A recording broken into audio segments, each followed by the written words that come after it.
નમસ્કાર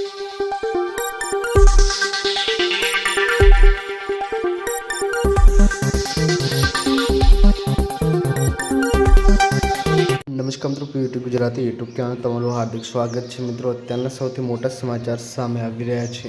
જે મિત્રો ખૂબ જ મોટી દુઃખદ ખબર સામે આવી રહી છે। મોટો ભયાનક ગમખ્વાર અકસ્માત થયો છે। 5 લોકોના મોત માતમ। જે મિત્રો આપણે જણાવી દઈએ કે અહીંયા રાજસ્થાનના અલવરમાં દિલ્હી મુંબઈ એક્સપ્રેસ વે ઉપર મિત્રો એક માર્ગ અકસ્માત થયો હતો। ઇન્દોરથી દિલ્હી જતી એક ટ્રાવેલ બસ કેમિકલ ભરેલા ટ્રક સાથે અથડાઈ હતી અને અકસ્માતમાં બસ ડ્રાઈવર સહિત 5 લોકોના મોત થયા હતા, જ્યારે મિત્રો 33 મુસાફરો ઘાયલ થયા છે, જેમાંથી ઘણાની હાલત ગંભીર જણાવવામાં આવી રહી છે। બધા લોકો સારવાર ચાલી રહી છે। અકસ્માતના કારણે એક્સપ્રેસ વેમાં ઘણા કલાકો સુધી બંધ રાખવામાં આવ્યો હતો, જેના કારણે લાંબી ટ્રાફિકો જામ થઈ હતી। તો ખૂબ જ મોટી ખબર છે, પલ પલની અપડેટ મળતી રહેશે।